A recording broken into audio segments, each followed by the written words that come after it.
ব্যক্তিগত অন্যায়, অবিচার এবং জুলুমের বিরুদ্ধে যে একজন আরেকজনের ফৌজদারি মামলা হচ্ছে, এই মামলাগুলোর শাস্তি মাফ করে দেওয়ার ক্ষমতা রাষ্ট্রপতির থাকা উচিত না।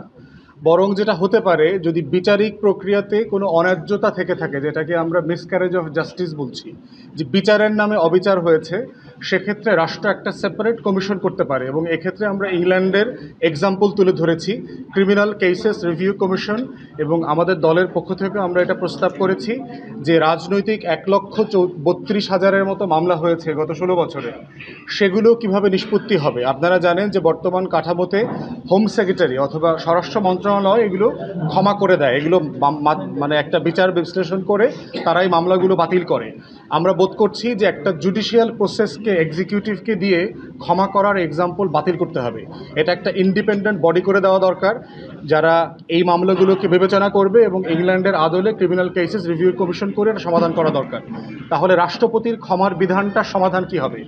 রাষ্ট্রপতির ক্ষমার বিধানটা হচ্ছে একটা স্টেট ক্রাফটের ব্যাপার। এক রাষ্ট্রের সাথে আর এক রাষ্ট্রের সম্পর্ক, দ্বিপাক্ষিক সম্পর্ক, জাতীয় নিরাপত্তা, যুদ্ধবন্দী বিনিময়, এই ধরনের অনেকগুলো বিষয় ঘটে। সেই বিষয়গুলোতে রাষ্ট্রীয় সম্পর্ককে ধরে রাখার জন্য স্টেট পার্ডন অথবা প্রেসিডেন্সিয়াল পার্ডন, রয়্যাল পার্ডন যে নামে বলি, সেইটা হচ্ছে রাষ্ট্রপতিকে এই ক্ষমতাটা অর্পণ করা দরকার।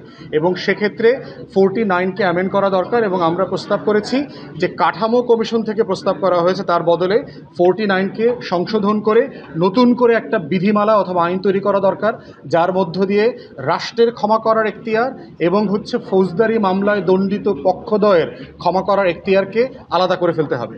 দ্বিতীয়ত হচ্ছে হাউজে প্রস্তাব এসছে আজকে, সেটা হচ্ছে সুপ্রিম কোর্টের বিকেন্দ্রীকরণ। মূলত হচ্ছে আপনারা জানেন যে এরশাদের সময় একটা ঘটনা ঘটেছিল যে হাইকোর্টের বেঞ্চগুলোকে রাষ্ট্র বিভিন্ন বিভাগে স্থাপন করেছিল আদালত প্রার্থী বা বিচার প্রার্থীদের সুবিধার জন্য। পরবর্তীতে 8ম সংশোধনী মামলার মাধ্যমে এই প্রভিশনটাকে বাতিল করা হয়। মূলত বাংলাদেশের তথাকথিত একটা সিনিয়র আইনজীবী সিন্ডিকেট আছে, যারা ঢাকার বাইরে বিচার প্রার্থীদের সুবিধাকে বিবেচনা করতে নারাজ। তারা সব সুবিধাকে ঢাকা কেন্দ্রিক করতে চাচ্ছে। তো আমরাও বলেছি যে শুধু আর্টিকেল 100-এর বদলে যেটা প্রস্তাব করা হচ্ছে, প্রত্যেক বিভাগে করার যে প্রভিশন, এটার সাথে শুধু 100 অনুচ্ছেদ সংবিধানে 94 অনুচ্ছেদেও যেটা সুপ্রিম কোর্টের সংজ্ঞা দেওয়া আছে, সেই সংজ্ঞাটাও বদলাতে হবে। তা না হলে হবে যে 100-র অধীনে যদি আমরা বিভিন্ন বিভাগে বেঞ্চ বসাই, সেটা 94 অনুচ্ছেদ দিয়ে চ্যালেঞ্জ করে আবার বাতিল করে দেওয়া হবে আগের মতো। 94 অনুচ্ছেদে কি বলা আছে? 94 অনুচ্ছেদে বলা আছে সংবিধানে সুপ্রিম কোর্টের সংজ্ঞা দেয়া আছে। সুপ্রিম কোর্টের সংজ্ঞায় বলা আছে সংবিধানে যে বাংলাদেশের একটা সুপ্রিম কোর্ট হাইকোর্ট ডিভিশন এবং অ্যাপেলেট ডিভিশন দ্বারা গঠিত হইবে, যাহার কেন্দ্র ঢাকায় থাকিবে। এখন প্রশ্ন হচ্ছে, দুইটা ভার্টিক্যাল রিলেশনশিপের একটার সাথে আর একটা ক্ষমতার সম্পর্কে দুইটা ডিভিশন মিলে একটা সুপ্রিম কোর্ট হইতে পারে না। সুপ্রিম কোর্ট হইতে হবে শুধু অ্যাপেলেট ডিভিশনকে, একটা ডিভিশনই হচ্ছে শুধুমাত্র সুপ্রিম কোর্ট। বাকি এই সংজ্ঞাটা পরিবর্তন করে হাইকোর্টকে শুধুমাত্র বিভাগে না, আমরা প্রস্তাব করেছি আরও অনেকগুলো বাস্তবতা মাথায় নিতে হবে। জনসংখ্যা, মামলার যে আপনার জট আছে বিভিন্ন জেলা ভিত্তিক, তারপরে হচ্ছে অর্থনৈতিক বাস্তবতা আছে। বিভিন্ন জেলা দেখবেন গুরুত্বে বিভাগের থেকে গুরুত্বপূর্ণ। আপনি চিন্তা করে দেখেন, যমুনার ওই পারে বগুড়ার গুরুত্ব কিন্তু ইকোনমিক্যালি চিন্তা করলে রাজশাহী বিভাগের থেকে গুরুত্বপূর্ণ। আপনি দেখবেন যশোর, খুলনার মধ্যেও থাকলে যশোরের অর্থনীতির গুরুত্বপূর্ণ অনেক বেশি। কক্সবাজার, চট্টগ্রামে থাকলেও তার বিভাগীয় গুরুত্ব অনেক ডিফারেন্ট। তো এই গুরুত্বপূর্ণ বিভাগ, অর্থনীতি, তারপরে মামলা জট এবং জনসংখ্যার ঘনত্ব সব কিছু মিলায়ে বিকেন্দ্রীকরণটা করতে হবে, যেন বিচার প্রার্থীর সর্বোচ্চ সুবিধা পায়।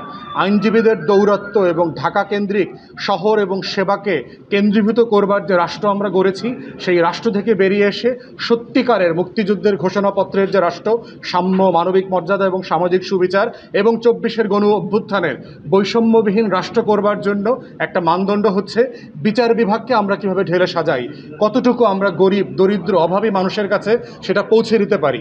এই প্রস্তাবনা হচ্ছে আমরা বিকেন্দ্রীকরণের আলোচনা করেছি।